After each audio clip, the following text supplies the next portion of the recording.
Hello mga ka-viewers, welcome back ulit sa aking channel. So yan mga ka-viewers, meron naman akong i-share sa inyo.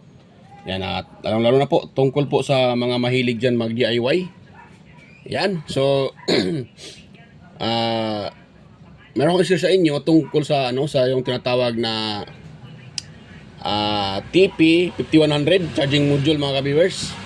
Ayan, dahil ako po ay mahilig din talaga mag-DIY kaya nag-order ako sa online mga ka-viewers. Ayan. Pero bago pa natin ipagpatuloy itong mga ka-viewers tungkol sa charging module na yan. Ayan, so bago pa ko pa ito ipapatuloy. So yan, sa mga bago pa lang dito sa aking channel. Ayan, so wag niyo pong, kung kayo po ay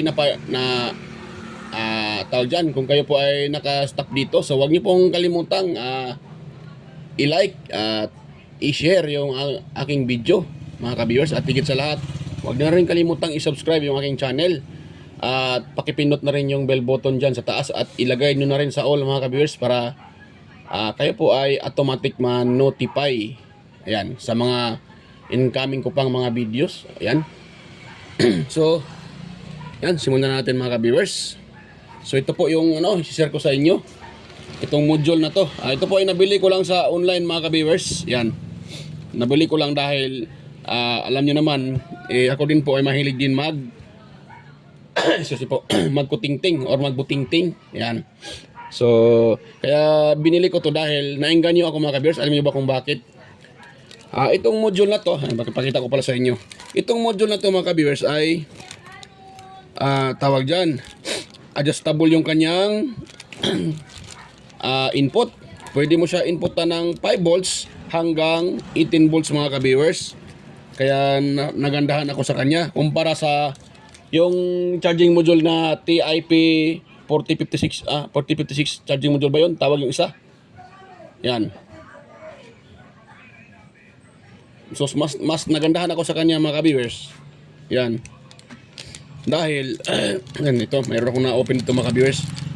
Nagandahan ako sa kanya dahil po ay maganda siya gamitin. Yan, ano ko muna natin para makitang-kita. Yan maganda siya gamitin dahil ang kanyang performance ay mas angat kumpara doon sa isang charging module, yung 5 volts charging module na TIP 4056 charging module. So mas maganda ito dahil pwede mo siyang inputan ng 5 volts hanggang 18 volts. Kung sakaling for example mga ka-viewers, mayroon kayong sirang solar, yung mga solar, rechargeable solar, yan, solar lights. So kung mayroon kayong nasirang ganon at hindi na gumagana yung board, so pwede nyo po itong gamitin bilang charger mga ka-viewers. Yan, sa mga DIY tulad dito mga ka-viewers. Yan for example lang so itong ilaw na to, nakuha ko to sa solar panel, yung nasirang solar panel, yung solar charging solar lights. So nakuha ko po ito, bali 6 to So for example, pag mayroon kayong ganito nasira na, ito pwede itong i-DIY, gawin siyang DIY para sa gabi, pwede mayroon kayong magamit. So sa pamamagitan nito, itong panel na to, so pwede natin itong DIY. At higit sa lahat, itong ating gagamitin mga ka-viewers para ito po ay magka-charge. Dahil pag ito i-direkta natin dito at lagyan ng baterya, hindi pa po yan pwede mga ka-viewers dahil sigurado sisirain po yung baterya, lalo na itong mga ilaw na itong mga ka-viewers, dahil yung baterya natin ay, alam naman natin, pag lithium ion kadalasan 3.7 yan. Katulad nito mga ka-viewers yan, so ito 3.7. Ngayon pag ilagay natin dito, for example lang itong ating solar panel ay 7 volts, 6 to 7 volts po ito ang output nito mga ka-viewers. So ibig sabihin, itong output niya, yan, kaya ng itong module na to, itong TP5100 ito. Dahil yung input nito ay 5 volts hanggang 18 volts. So kahit may 12 volts kayo na diyan, power supply, kaya nitong tanggapin mga ka-viewers. Ayan. So at higit sa lahat, siya 2 ampere yung kanyang deliverance sa kanyang mga ka-viewers, sa kanyang amperes sa charging. So 2 ampere yung kanyang output na ampere. Yan, so hanggang 2 ampere mga kabiyers. So mas fast charger siya. Kumpara sa isang yung meron ako dito yung nasira na. Sana ata yun. So meron ako dito yung nasira na yun. So kumpara doon sa isang charging module, 5 volts lang yun siya. Yun pag tulad nito mga kabiyers, pakita ko na sa inyo. Yan. Pero ito bukas na natin to i-repair. Pakita ko sa inyo, gamit din ito. Ito, yan yung gamitin natin. So ito, katulad dito, nasira na yan, no? After 1 year, mahigit, nasira na ito. Itong charging module na yan. Nasisira siya. So, dahil 5 volts lang to ito mga kabirse, 5 volts lang. Yan, 5 volts lang po yan. So, hindi katulad ng itong module na to, itong TP5100.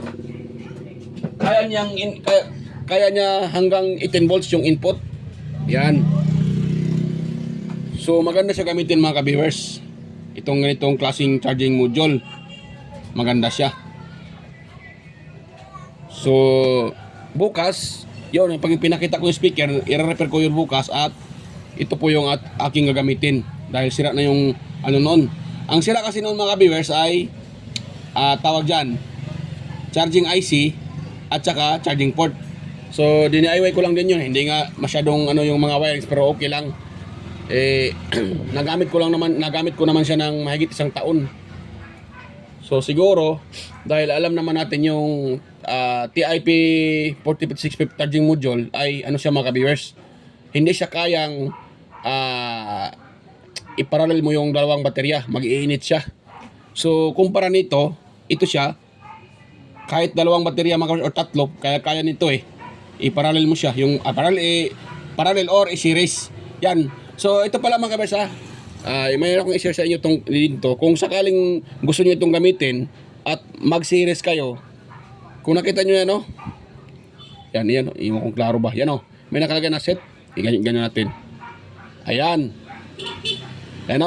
may nakalagay na set, yan, ibig sabihin yan, pag kayo po ay mag-series ng baterya, so for example, mayroon kayong Bluetooth speaker at yung kanyang baterya ay dalawa, so ibig sabihin 7.4 yun mga ka-viewers. So pag ganun yung inyong kailangan nyo yung ipag-short yung dalawa na yan, yung nakalagay na set, i-short nyo lang yan para automatic na yan siya, pwede mo nang magamit. Yun lang po yan mga ka-viewers. So maganda siyang gamitin. Kahit sa series pwede mo siyang gamitin. Sa parallel naman, ito kahit tatlo at dalawa pwede din mga ka-viewers kasi maganda to siya. Hindi siya basta-basta iinit man siya pero hindi masyado, hindi katulad nung isang charging module, yung unang labas na TP4058 charging module. Ayan, madaling masira yun mga ka-viewers. Yan, so hindi katulad nan, maganda siya gamitin. So itong charging module na to, pakita ko sa inyo para makita natin yung ano niya.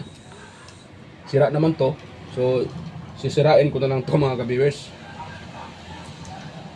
Yan, kagwang na. Tigas pala yung tigas yung yun. Yan, so may nakalagay ito sa kanyang likuran, yung kanyang so nagamit ko lang siya ng 1 taon. Yan, at least umabot pa din siya ng 1 taon mga kabiyos, ganun naman talaga. Pero kung ikumpara natin sa charging module na yan, mas matibay yan kumpara dito. So ito maliit lang din siya mga kabeso. Pero itong TIP na to, charging module ay siya, hindi siya pwedeng supplyan mo ng mahigit sa 5 volts. Mag-init at masasira itong kanyang IC. Yan, itong IC na to. Yan, masasira siya mga ka-viewers. Kaya mas nagandahan ako sa itong na yan, charging module na yan. Yan, ito tawag nito, TP5100 charging module. Mas maganda ito mga ka-viewers kumpara doon sa pinapakita ko. So kung sakaling mahilig kayong mag-DIY, yan, kung mayroon kayong ganitong sira, yung sirang solar nyo at gusto nyo i-DIY, pwede pa rin yung mga gamit mga ka-viewers sa katulong nito. So yung output nitong itong sa inyong solar panel, itong dulo nito, yan. Dahil ang solar panel ay hindi magkapareho yung output. May solar panel na naglalabas ng 18 volts may solar panel na naglalabas ng 7 volts, mayroon din 5 volts, pero yung mga 5 volts kadalasan ginagamit yun sa mga yung maliliit yung sa mga cellphone. So itong output na to, dahil ito po ay 7 volts yung kanyang nilalabas, hindi ito 9 volts pa lang ito mga kabers. So ito no, mayroon pa 9 volts yun, 9 volts. So ibig sabihin 9 volts yan, so kaya nito tanggapin yan. So maganda siya mga kabers. So lagay nyo lang dito. Ito, paglagay naman ito ay madali lang.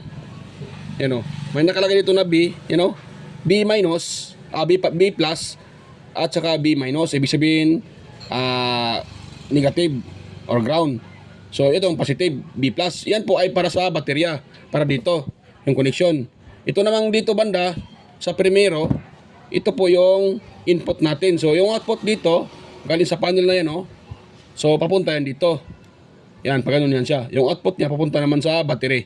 So, ganun lang kasimple ang pag-wiring yan mga ka-viewers. Yan. So, pinapakita ko lang sa inyo para magkaroon kayo ng kunting ideya. So, kunting palala lang po mga ka-viewers ha. Ako po ay hindi po ako tawag dyan, expert sa mga ganitong larangan ng pag-DIY. Pero, bilang technician at sa experience ko na rin, kaya isinishare ko sa inyo kung paano siya magamit. Yan, sa simpleng paraan mga ka-viewers. Dahil hindi naman tayo expert. At yan, baka meron na magsasabi dyan na tayo po ay naggagaling-galingan. So hindi po ganun mga ka-viewers. Isinishare ko lang sa inyo dahil sa aking experience din ay maganda din siya gamitin mga ka-viewers. Kaya gusto ko rin makatulong sa mga gustong mag-DIY. Yan, tulad ng may mga sirang ano dyan. May sirang Bluetooth speaker, yung solar lights, yan, mayroon kayong lahat ng mga rechargeable, lalo na yung mga 5 volts. Yan, ginagamitan ng lithium ion. Ayan, yung mga lithium ginagamit na baterya. So maganda to gamitin mga ka-viewers. At yun na po, sina-explain ko kanina na 5 volts hanggang 18 volts yung kanyang input voltage na kaya niyang tanggapin. Ayan, siguro sa tingin ko parang hanggang 20 ata, pero nakalagay lang kasi doon ay 18 volts. Yan. So hanggang doon yung kanyang input na pwedeng i-input dito. So maganda siya kumpara doon sa isang charging module na 5.6 running 6 volts yung input.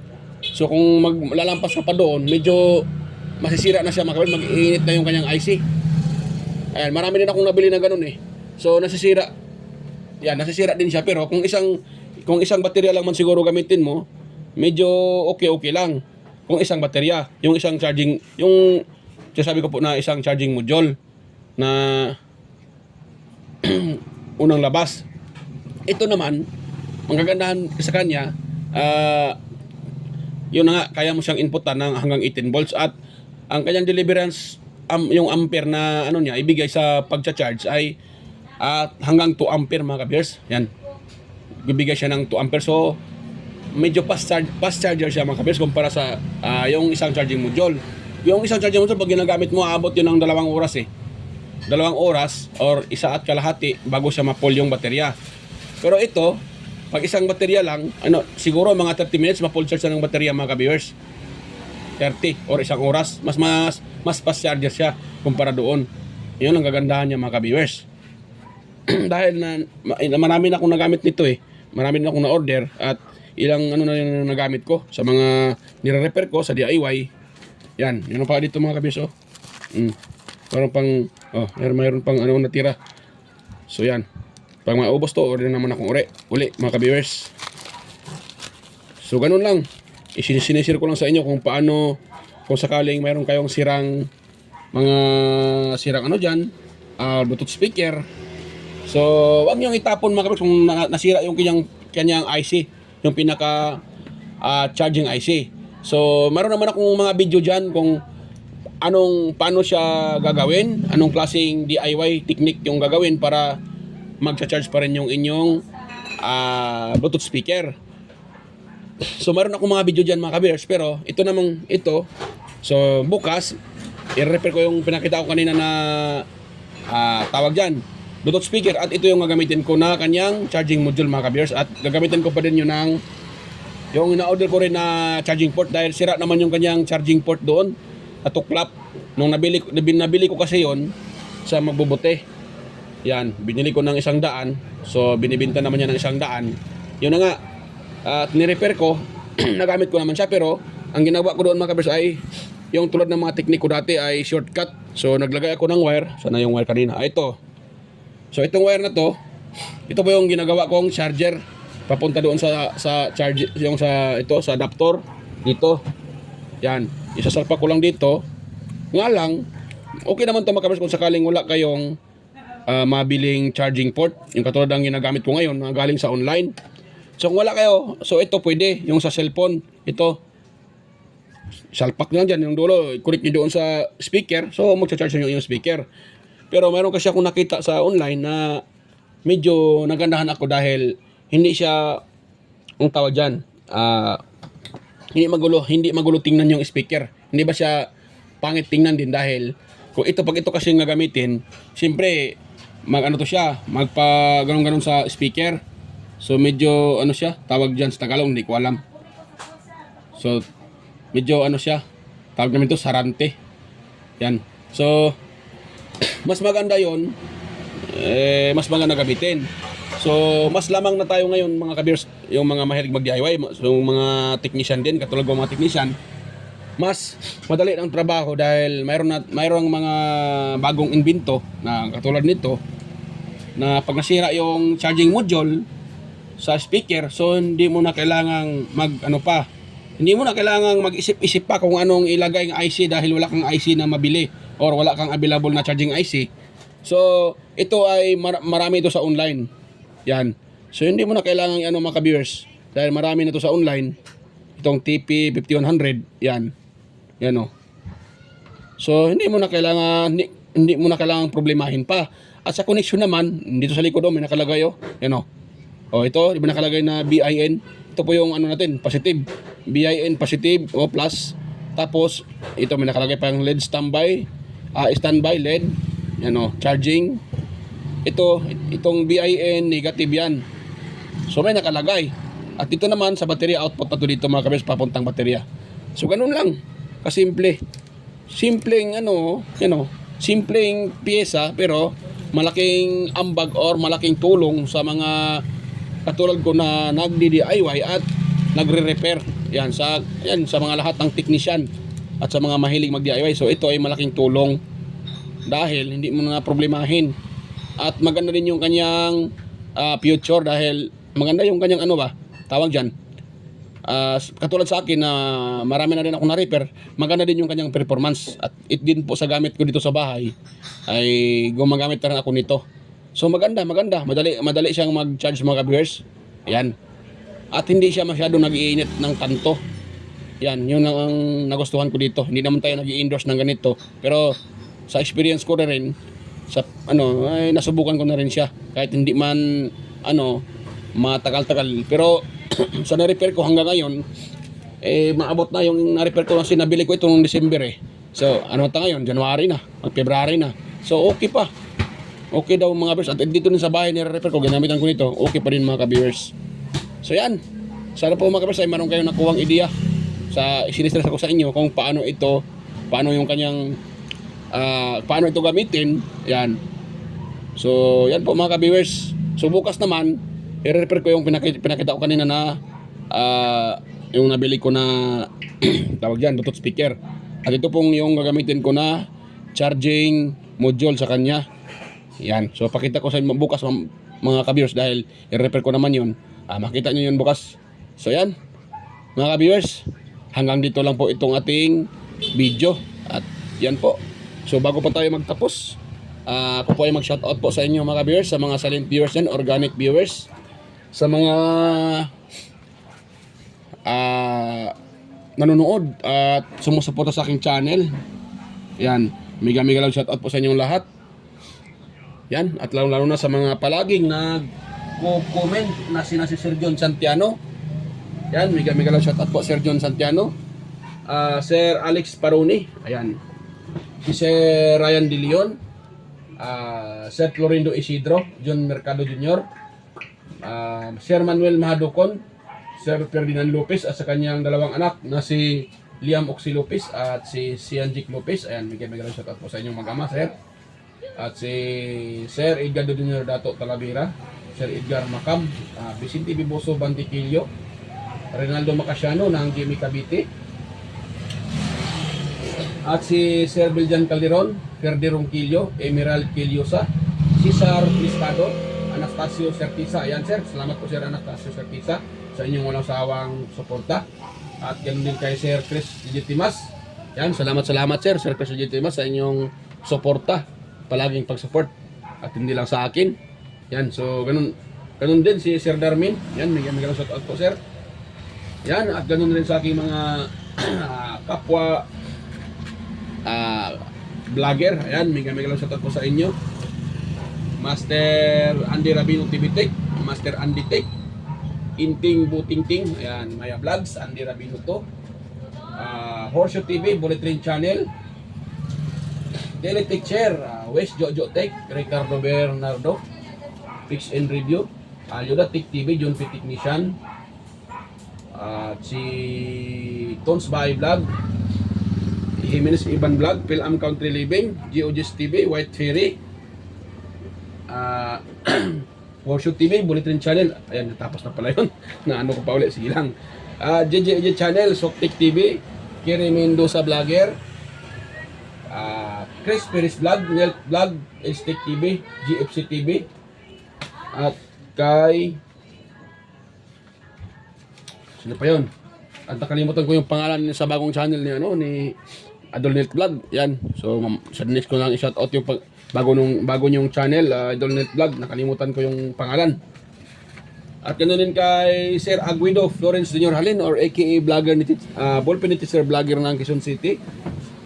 Lin Aballi Lifestyle, Cebuan ng Amaw, Just Electrical Electronics Vlog, Mercy Wareham, Amigos Amigas, Leo Tech, DGS Channel, Lex TV Official, Heroes Flores Mix Vlog, Iconic Insight and Beyond, Dinlens TV Vlog, Naanatanan TV, Maskarang Vlogger Kuno, Aling Peps, Marco Francis 713 Mix Vlog, Foodie Expert, Just Dado Vlog Channel, Island Store,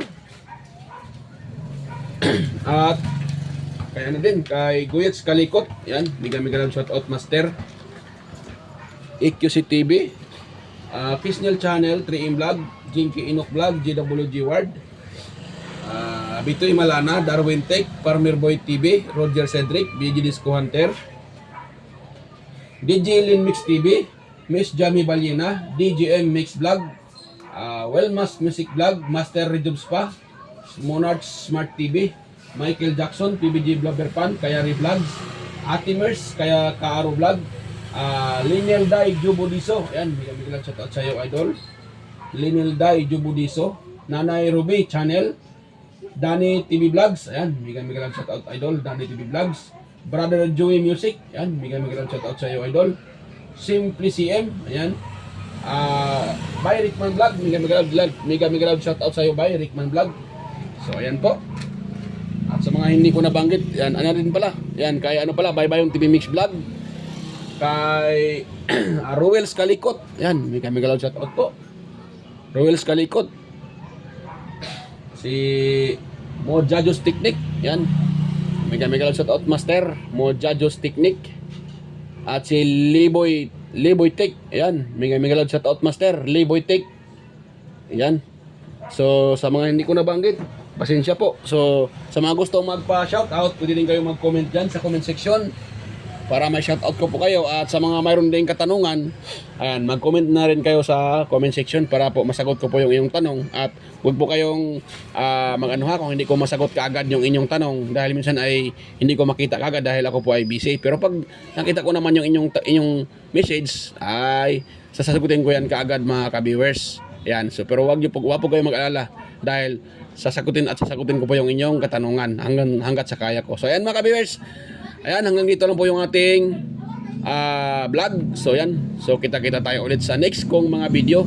So ayan, at nga pala, wag nyo na rin kalimutan mga ka-viewers na mag-subscribe sa aking channel. Ayan, sa mga baguhan dyan, ayan, sana po ay wag nyo kalimutan i-subscribe yung aking channel para po ay maganahan pa tayong mag-vlog sa mga ganitong klaseng tutorial sa pagre-repair. So ayan, bye-bye mga ka-viewers. Kita-kita tayo sa next kong mga videos. So ayan, bye-bye.